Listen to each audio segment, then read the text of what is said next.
ನಮಸ್ಕಾರ ಸ್ನೇಹಿತರೆ, ನಾನು ನಿಮ್ಮ ಸ್ನೇಹಿತೆ ವಕೀಲೆ ಲಕ್ಷ್ಮೀರಾವ್.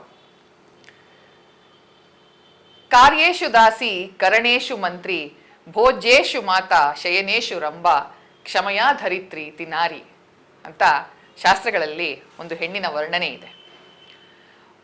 ಒಂದು ಹೆಣ್ಣು ಸಂಸಾರದ ಕಣ್ಣು ಅಂತಾನು ಹೇಳ್ತಾರೆ. ಹಾಗಿದ್ದಾಗ ಮದುವೆಯಾಗಿ ಬಂದ ನಂತರ ಒಂದು ಹೆಣ್ಣು ಇಷ್ಟೊಂದು ಒಂದು ರೋಲ್ಸ್ನ ನಿಭಾಯಿಸ್ಬೇಕಾಗತ್ತೆ. ತಾನು ಬರುವಂಥ ಒಂದು ಸಂಸಾರದಲ್ಲಿ ತನ್ನ ಗಂಡನಿಗೆ ಪತ್ನಿಯಾಗಿ, ಮಕ್ಕಳಿಗೆ ಮಾತೆಯಾಗಿ, ಅತ್ತೆ ಮಾವನಿಗೆ ತಕ್ಕ ಸೊಸೆಯಾಗಿ, ಈ ರೀತಿ ಎಲ್ಲ ಒಂದು ಪಾತ್ರವನ್ನು ಅವಳು ನಿರ್ವಹಿಸಬೇಕಾಗತ್ತೆ. ಅಂಥ ಸಂದರ್ಭದಲ್ಲಿ ಒಂದು ಸಣ್ಣ ಪುಟ್ಟ ತಪ್ಪಾಗೋದು ಸಹಜ. ಆ ರೀತಿ ತಪ್ಪಾದಾಗ ಅವಳಿಗೆ ಯಾವ ರೀತಿ ಶಿಕ್ಷೆ ಕೊಡಬೇಕು? ಶಿಕ್ಷೆ ಕೊಡಲೇಬೇಕಾ? ಶಿಕ್ಷೆ ಕೊಡದೇರಾನೆ ಸರಿ ಮಾಡ್ಬೋದಾ? ಶಿಕ್ಷೆಯ ಘೋರತೆ ಯಾವ ರೀತಿ ಅಂತಂದ್ರೆ, ಎಷ್ಟೋ ಜನ ಹೆಣ್ಣು ಮಕ್ಕಳು ನೊಂದು ನೇಣು ಹಾಕಿಕೊಂಡು ಸತ್ತಿರ್ತಕ್ಕಂಥ ಪ್ರಸಂಗವನ್ನ ನಾವು ನೋಡಿದ್ದೀವಿ. ಅಷ್ಟೇ ಯಾಕೆ, ಹೆಣ್ಣು ಮಕ್ಕಳನ್ನ ಸಾಯಿಸಿರೋವಂಥ ಪ್ರಸಂಗವನ್ನು ಸಹ ನಾವು ನೋಡಿದ್ದೀವಿ. ಇದೆಲ್ಲವನ್ನ ತನ್ನಲ್ಲೇ ಅದುಮಿಟ್ಟುಕೊಂಡು ಒಬ್ಬ ಹೆಣ್ಣು ನನ್ನ ಸಂಸಾರಕ್ಕೋಸ್ಕರ, ನನ್ನ ಪರಿವಾರಕ್ಕೋಸ್ಕರ ಅಂತ ಹೇಳಿ ನುಂಗ್ಕೊಂಡೇ ಇರಬೇಕಾ? ಎಲ್ಲವನ್ನೂ ಅನುಭವಿಸ್ಕೊಂಡು ಆ ನೋವನ್ನು ಅನುಭವಿಸ್ಕೊಂಡಿರ್ಬೇಕಾ? ಖಂಡಿತ ಇಲ್ಲ. ಒಂದು ಕುಟುಂಬದಲ್ಲಿ ದೌರ್ಜನ್ಯವನ್ನು ಅನುಭವಿಸಂತ ಹೆಣ್ಣು ಮಗಳ ರಕ್ಷಣೆಗೋಸ್ಕರ ಅಂತಾನೆ ರಚಿಸಲ್ಪಟ್ಟ ಒಂದು ಕಾನೂನೇ protection of women from domestic violence act 2005, ಕೌಟುಂಬಿಕ ದೌರ್ಜನ್ಯ ತಡೆ ಕಾಯ್ದೆ ಅಂತ ಹೇಳಲಾಗುತ್ತೆ. ಯಾವುದೇ ರೀತಿಯ ಕೌಟುಂಬಿಕ ದೌರ್ಜನ್ಯ ಮತ್ತು ಹಿಂಸೆಯ ವಿರುದ್ಧ ರಕ್ಷಣೆ ಮತ್ತು ಪರಿಹಾರವೇ ಈ ಕಾಯ್ದೆಯ ಒಂದು ಉದ್ದೇಶ. ಹಾಗಾದ್ರೆ ಈ ಕೌಟುಂಬಿಕ ದೌರ್ಜನ್ಯ ಹೇಗಾಗತ್ತೆ, ಯಾವ ರೀತಿ ಆಗತ್ತೆ ಅಂತ ನಾವು ಒಂದು ಸಣ್ಣ ಉದಾಹರಣೆ ಜೊತೆಗೆ ನೋಡ್ತಾ ಹೋಗೋಣ. ಕೆಲವೊಮ್ಮೆ ಏನಾಗುತ್ತೆ, ಮದುವೆಯಾಗಿ ಬರ್ದಿರ್ತಕ್ಕಂಥ ಒಂದು ಹೆಣ್ಣು ಮಗಳನ್ನ ಚುಚ್ಚು ಮಾತಿನಿಂದ ನಿಂದಿಸ್ತಾರೆ. ಉದಾಹರಣೆಗೆ, ಒಂದು ಹೆಣ್ಣು ಮಗುವಿಗೆ ಒಬ್ಬ ಹೆಣ್ಣಿಗೆ ಕಾರಣಾಂತರಗಳಿಂದ ಮಕ್ಕಳಾಗದೆ ಇರಬಹುದು. ಅದು ಯಾರಲ್ಲಿ ಬೇಕಾದ್ರೂ, ಅದು ಆ ಪುರುಷನಲ್ಲಾದ್ರೂ ಸಮಸ್ಯೆ ಇರ್ಬೋದು, ಹೆಣ್ಣಿನಲ್ಲಾದ್ರೂ ಸಮಸ್ಯೆ ಇರ್ಬೋದು. ಆದರೆ ಮಗು ಒಂದು ಹುಟ್ಟದೇ ಇರೋದಕ್ಕೆ ಕಾರಣ ಯಾವುದು ಅನ್ನೋದು ಅದು ವೈದ್ಯಕೀಯ ಪರೀಕ್ಷೆ ಮುಖಾಂತರ ಗೊತ್ತಾಗುತ್ತೆ ಹೊರತು ಅದಕ್ಕೆ ಹೆಣ್ಣೇ ಕಾರಣ ಗಂಡೇ ಕಾರಣ ಅಂತ ದೂಷಿಸೋದು ತಪ್ಪಾಗತ್ತೆ. ಈ ರೀತಿಯಾಗಿ ನಿನಗೆ ಒಂದು ಮಗುವನ್ನ ಹೆತ್ತು ಕೊಡಕ್ಕಾಗದೇ ಇರೋಂಥ ಒಂದು ಹೆಣ್ಣು ನೀನು ಅಂತ ಹೇಳೋದು ಅದು ಒಂದು ದೌರ್ಜನ್ಯ.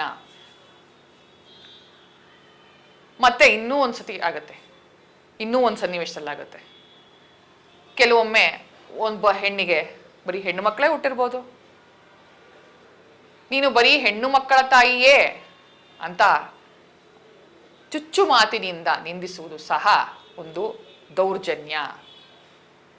ವಿನಾಕಾರಣ ಒಂದು ಹೆಣ್ಣಿನ ಮೇಲೆ ಕೂಗಾಡುವುದು, ಅವಳನ್ನು ದೂಷಿಸುವುದು, ಇವೆಲ್ಲವೂ ಸಹ ಕೌಟುಂಬಿಕ ದೌರ್ಜನ್ಯ ಅನ್ನೋದಕ್ಕೆ ಉದಾಹರಣೆ. ಇದು ಮಾತಿನ ಮೂಲಕ ನಿಂದಿಸೋದಾದ್ರೆ, ಎಷ್ಟೋ ಮನೆಗಳಲ್ಲಿ ಒಂದು ಆ ಹೆಂಡತಿ ಅನ್ನೋ ಒಂದು ಸ್ಥಾನದಲ್ಲಿರತಕ್ಕಂತಹ ಆ ಒಬ್ಬ ಮಹಿಳೆಯನ್ನ ಹೊಡೆಯೋದು, ಬಡಿಯೋದು, ದೈಹಿಕವಾಗಿ ಹಿಂಸಿಸೋದು, ಈ ರೀತಿಯಾಗಿ ಸಹ ದೌರ್ಜನ್ಯವನ್ನು ಅವ್ರ ಮೇಲೆ ಸಿಗ್ತಾರೆ. ಅಷ್ಟಾದರೂ ಸಹ ಎಷ್ಟೋ ಸನ್ನಿವೇಶದಲ್ಲಿ ಹೆಣ್ಣು ಮಕ್ಕಳು ಇದ್ರ ಬಗ್ಗೆ ಒಂದು ಚಕಾರನೂ ಎತ್ತದೆ, ಒಂದು ಬಲಿಪಶು ಥರ ಅದನ್ನ ಅನುಭವಿಸ್ಕೊಂಡಿರ್ತಾರೆ. ಇದು ದೈಹಿಕವಾಗಿ ನೀಡುವಂಥ ದೌರ್ಜನ್ಯ. ಇದೆಲ್ಲದಕ್ಕೂ ಮೀರಿ ಅಂತಂದ್ರೆ ಮಾನಸಿಕವಾಗಿ ನೀಡುವಂಥ ಆ ದೌರ್ಜನ್ಯ ಇದೆಯಲ್ಲ, ಅದು ತುಂಬಾನೇ ಒಂದು ನೋವಿನಂಥ ಸಂಗತಿ.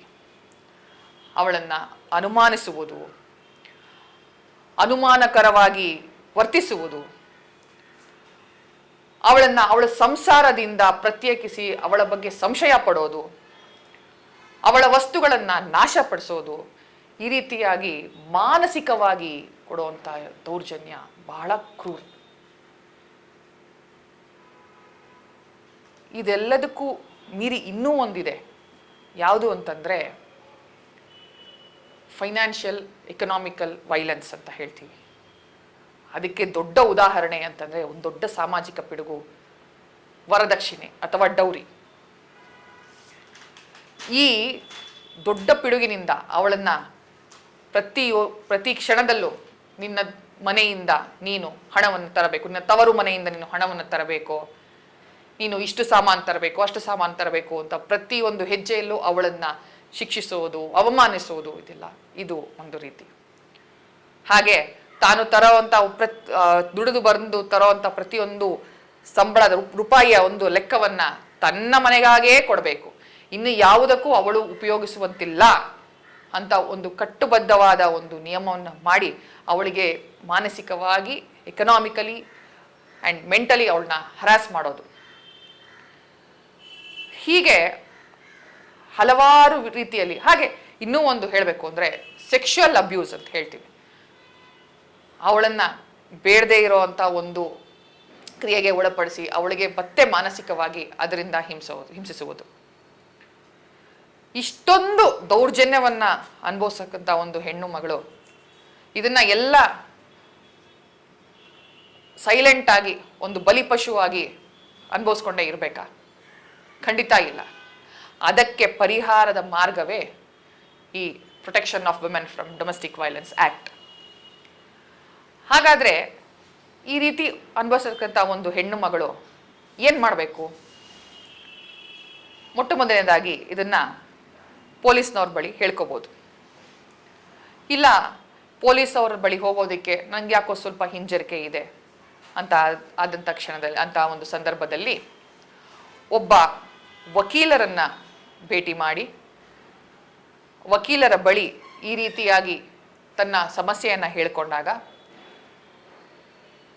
ಈ protection of women from domestic violence act ಅಡಿಯಲ್ಲಿ ಒಂದು ದೂರನ್ನ ನಮ್ಮ ಮ್ಯಾಜಿಸ್ಟ್ರೇಟ್ ಮುಂದೆ ದಾಖಲಿಸಿ ಅವಳು ಆ ಒಂದು ಅಲ್ಲಿ ಈ ಒಂದು ವೈಲೆನ್ಸ್ ನಡೆದಿದೆ ಅಂತ ಖಾತರಿ ಪಟ್ಟಂತ ಸಂದರ್ಭದಲ್ಲಿ ಅವಳು ಯಾವುದೇ ರೀತಿಯಾದಂಥ ಒಂದು ಆರ್ಡರ್ನ ಪಡ್ಕೋಬಹುದಾಗಿದೆ. ಅಂದ್ರೆ ಏನಾಗಿರ್ಬೋದು, ಅದು ಪ್ರತ್ಯೇಕವಾಗಿ ಅವಳು ಇರ್ತಕ್ಕಂಥ ಒಂದು ಆ ಮನೆಯಲ್ಲೇನಿದೆ ಅಲ್ಲಿ ರಕ್ಷಣೆಯನ್ನ ಪಡ್ಕೋಬಹುದಾಗಿದೆ. ಪ್ರೊಟೆಕ್ಷನ್ ಆಫೀಸರ್ಸ್ ಅಂತ ಪ್ರತಿಯೊಂದು ಜಿಲ್ಲೆಯಲ್ಲಿ ಇರ್ತಾರೆ, ಅವರ ಬಳಿ ಹೋಗಿ ಈ ರೀತಿಯಾಗಿ ಸಮಸ್ಯೆ ಆಗಿದೆ ಅಂತ ಹೇಳ್ಕೊಂಡಾಗ ಆ ಪ್ರೊಟೆಕ್ಷನ್ ಆಫೀಸರ್ ಸಹಿತ ಅದರ ಒಂದು ಏನಿದೆ ಆ ತನಿಖೆಯನ್ನ ನಡೆಸಿ ಅವಳಿಗೆ ಸೂಕ್ತವಾಗಿ ಒಂದು ರಕ್ಷಣೆಯನ್ನು ಒದಗಿಸುವಂತಹ ಕಾರ್ಯದಲ್ಲಿ ನಿರತರಾಗ್ತಾರೆ. ಪ್ರತ್ಯೇಕವಾದಂಥ ಒಂದು ರೆಸಿಡೆನ್ಸ್ ಮನೆಯಲ್ಲಿ ಅವಳು ವಾಸವಾಗಿ ಅದರ ಒಂದು ಪಡ್ಕೋಬಹುದು. ಹಾಗೆ ಎಷ್ಟು ಹಿಂಸೆಯನ್ನ ಅನುಭವಿಸಿದಳೋ ಆ ಹಿಂಸೆಗೆ ತಕ್ಕನಾಗಿ ಒಂದು ಪರಿಹಾರವನ್ನ ಹಣದ ರೂಪದಲ್ಲಿ ಅವಳು ಮಾನಿಟರಿ ರಿಲೀಫ್ ಅಂತ ಏನ್ ಹೇಳ್ತೀವಿ ಅದರಲ್ಲಿ ಪಡ್ಕೋಬಹುದು. ಹೀಗೆ ನಾನಾ ವಿಧದಲ್ಲಿ ಅವಳು ಪರಿಹಾರವನ್ನ ಪಡ್ಕೋಬಹುದು. ಆದರೆ ಇದೆಲ್ಲದಕ್ಕೂ ಮೀರಿ ಒಂದು ಹೆಣ್ಣು ಮೊಟ್ಟ ಮೊದಲಾಗಿ ಅವಳಿಗೆ ಈ ರೀತಿ ಒಂದು ತೊಂದರೆ ಆಗಿದೆ ಅನ್ನುವುದನ್ನ ತನಗೆ ಬೇಕಾದಂತಹ ಒಬ್ಬ ವ್ಯಕ್ತಿ ಅಥವಾ ಒಬ್ಬ ಪ್ರೊಟೆಕ್ಷನ್ ಆಫೀಸರ್ ಇದೆಲ್ಲ ಇಲ್ಲ ಅಂತಂದ್ರೆ ಒಂದು NGO ಹೋಗಿ ಇಲ್ಲ ಒಬ್ಬ ವಕೀಲರನ್ನ ಭೇಟಿ ಮಾಡಿ ಈ ದೂರನ್ನ ದಾಖಲಿಸಿ ಪರಿಹಾರವನ್ನ ಪಡ್ಕೋಬೇಕಾಗಿರೋದು ಇದರ ಉದ್ದೇಶವಾಗಿದೆ.